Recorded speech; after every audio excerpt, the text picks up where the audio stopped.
हम सभी यकीनन बेस्ट सेलर नॉवेल लिखना चाहते हैं। एक ऐसी कहानी तख्लीक करना चाहते हैं जिसे लोग सालों याद रखें, एक बार पढ़कर भूल न जाएं, बल्कि उस कहानी के किरदार उनके जहन पर नक्श हो जाए।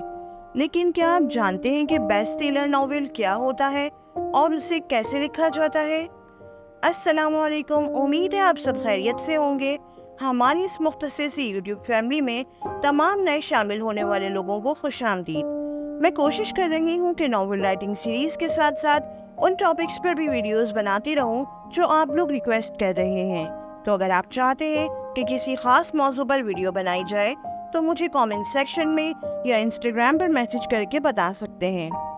बढ़ते हैं आज के मौजू की तरफ। बेस्ट सेलर नॉवेल लिखने के लिए सबसे पहला और अहम स्टेप है प्लानिंग।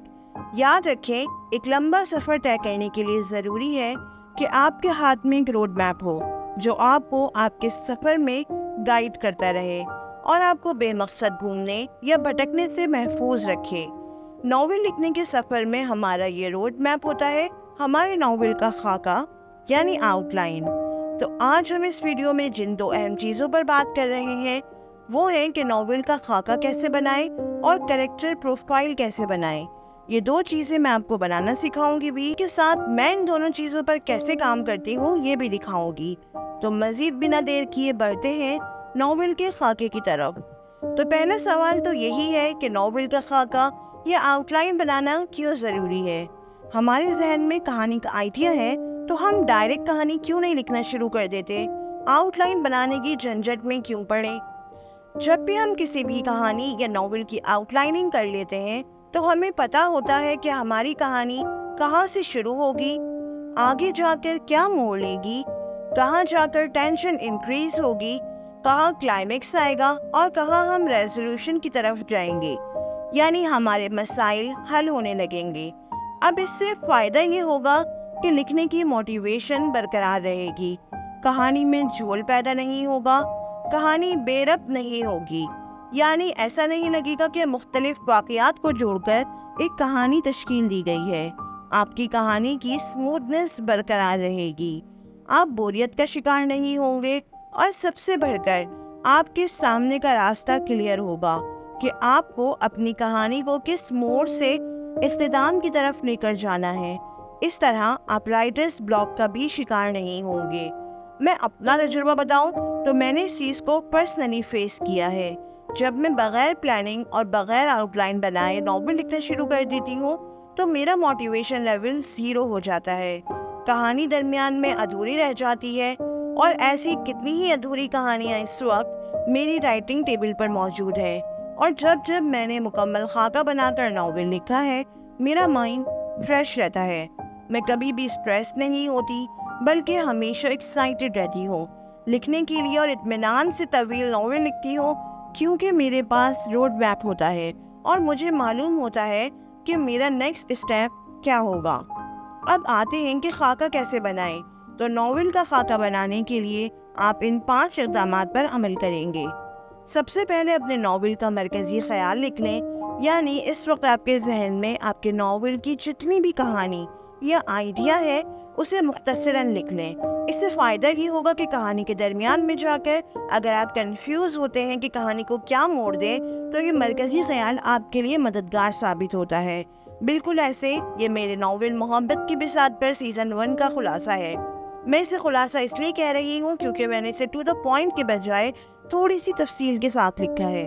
मरकज़ी ख्याल लिखने के बाद अब आ जाएंगे थोड़ी सी नॉवेल की तफसील की तरफ, जहां आप नॉवेल में पेश आने वाले अहम वाक़यात और अहम चीज़ों की निशानदही करेंगे, जैसे कि नॉवेल किस मुल्क और इलाके के लोगों के बारे में है, कहानी की थीम क्या है, आप इस कहानी के ज़रिए क्या पैगाम देना चाहते हैं और कहानी में पेश आने वाले चंद अहम वाक़यात।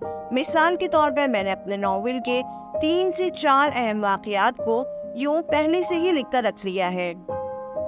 अब मुझे इल्म है कि मेरे नॉवेल की कहानी इन अहम वाक़यात के गिर्द घूमेगी। कहानी की थीम और दीगर ज़रूरी मालूमात लिखने के बाद आ जाते हैं सबसे अहम काम की तरफ, जो है कैरेक्टर प्रोफाइल बनाना। अगर आप कैरेक्टर प्रोफाइल बनाना सीख जाएं तो समझे आपने 70% नॉवेल लिखना सीख लिया। हमारी सारी कहानी इन्हीं किरदारों के गिर्द घूमती है।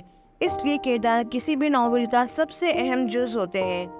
किरदार निगारी पर हम जितनी मेहनत करेंगे, हमारा नावल उतना ही कामयाब होगा। ये किरदार ही होते हैं जिनकी बिना पर किसी भी नावल को लोग सालों साल याद रखते हैं। फिर वो किरदार चाहे सालार सिकंदर का हो, जिहान सिकंदर का हो, आलियान मार्गरेट का हो, उमर जहांगीर का हो या वजदान मुस्तफ़ा का।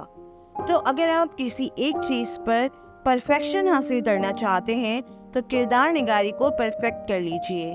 अच्छी किरदार निगारी के लिए राइटर को चाहिए कि वो किरदार को तख्लीक करते हुए छोटी छोटी बातों पर भी तवज्जो रखें। सिर्फ मुश्किल सा नाम, हरी या नीली आंखें और सुनहरे बाल लिख देने से कभी भी आपका कैरेक्टर इम्प्रेसिव नहीं होता। ना ही आपके किरदार को उनके लुक्स या स्टेटस इम्प्रेसिव बनाता है, बल्कि आपको उस किरदार की शख्सियत को इस अंदाज में लिखना है कि लोग उससे इम्प्रेस हों। चाहे मंफी किरदार हो या मुस्बित, आप उसे हकीकत से करीब कर लिखें। उसे एक ऐसा इंसान दिखाएं जो आम इंसानों की तरह सिचुएशंस पर रिएक्ट करता हो, जो खुश भी हो और उसे एक्सप्रेस भी करे, गमगीन भी हो, खौफज़दा भी, मजबूत भी हो और कमज़ोर भी। अब आ जाते हैं कैरेक्टर प्रोफाइल की तरफ। तो यहाँ अगर आप देखें तो काफ़ी सारी चीज़ें मैंने यहाँ ऐड की हैं। ज़रूरी नहीं कि आप हर किरदार के लिए सब लिखें, लेकिन मेरी सजेशन ये है कि कम से कम मरकज़ी किरदार के बारे में एक राइटर को इतना ज़रूर जानना चाहिए। तो अपनी मरकज़ी किरदार के लिए कैरेक्टर स्केच ज़रूर बनाएं। इससे आपको ऐसा किरदार तख्लीक करने में मदद मिलेगी जिसकी ज़ाहिरी और अंदरूनी शख्सियत में कोई झोल नहीं होगा। आप लिखते हुए इन पॉइंट्स को याद रख पाएंगे, कहानी में बेरब्तगी नहीं होगी। जैसे मिसाल के तौर पर अगर मैंने किसमें लिखा है कि मेरे फलां कैरेक्टर को मिल्क और उससे बनी हुई चीज़ों से एलर्जी है, और 4-5 एक साथ के बाद मैं उसे दिखाऊं कि वो गिलास भर कर दूध पी रहा है, तो यहाँ कहानी में झोल पैदा हो गया। लेकिन अगर ये कैरेक्टर प्रोफाइल मेरे सामने रहेगी तो मुझसे ऐसी गलती नहीं होगी। अब बात करें कैरेक्टर आर्क की, तो कैरेक्टर आर्क कहते हैं किरदार की तरक्की, यानी कहानी के आगाज से इख्तिताम तक किरदार में जो तब्दीली रोनुमा हुई उसे कैरेक्टर आर्क कहते हैं। कैरेक्टर आर्क को तफसील से हम अगली वीडियो में समझेंगे कि कैरेक्टर आर्क कैसे लिखते हैं, इसके कितने स्टेजेस होते हैं वगैरह। नॉवेल का खाका बनाने का जो अगला स्टेप है वो है अबवाब की तश्कील। अब बहुत से राइटर्स नॉवेल को मुख्तलिफ अबवाब में तकसीम करके लिखते हैं। अपनी कहानी के मुताबिक वो कहानी को मुख्तलिफ हिस्सों में तकसीम करके उसे बाब की शक्ल दे देते हैं।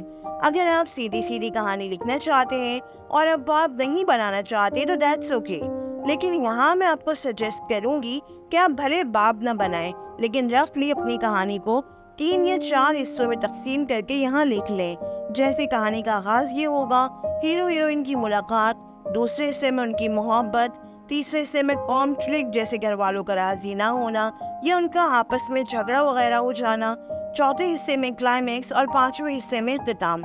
इससे आपको याद रहेगा कि कहानी आगे किस समझ जाएगी। खाकी आउटलाइन का मतलब ही यही होता है कि निशानदेही कर ली जाए कि आगे कौन सा रास्ता लेना है। और 5वां और आखिरी स्टेप है ज़ेली प्लॉट यानी सब प्लॉट की तफसील। यानी अगर आपके नॉवल में 1 से ज़ायद कहानियाँ चल रही हैं, 2-3 कपल्स की या 2-3 फैमिलीज़ की कहानियाँ हैं, तो इनके सब प्लॉट्स आप यहाँ लिखेंगे। नॉवल की आउटलाइन बनाना मेरे लिए हमेशा एक दिलचस्प काम रहा है। गो कि हमेशा ही ऐसा होता है कि हर चीज़ प्लान के मुताबिक नहीं होती, और यही बात मैं आपसे भी कहूँगी कि कंपलसरी नहीं है कि आप 100% इसे ही फॉलो करें। यानी जो आपने आउटलाइन बनाई है आप 100% इसे ही फॉलो करें। ये सिर्फ आपकी आसानी के लिए है। अगर लिखने के दौरान आपके जहन में कोई और आइडिया आ रहा है या आप अपनी कहानी को तब्दील करना चाह रहे हैं या आप चाह रहे हैं कि इस प्लॉट को यूँ नहीं यूँ कर देना चाहिए, आप बिल्कुल कर सकते हैं। ये रोड मैप आपको ट्रैक पर रखने के लिए है, बाकी काम हमारी क्रिएटिविटी का है। उम्मीद है आपको वीडियो पसंद आई होगी। सवालात कमेंट सेक्शन में पूछ सकते हैं या इंस्टाग्राम पर मैसेज भी कर सकते हैं। इस PDF का लिंक मैं कमेंट सेक्शन में दे रही हूँ, आप वहाँ से डाउनलोड कर सकते हैं। जल्द ही मिलते हैं अगली वीडियो में एक और दिलचस्प मौजू के साथ। तब तक के लिए अपना ख्याल रखें और खुश रहें।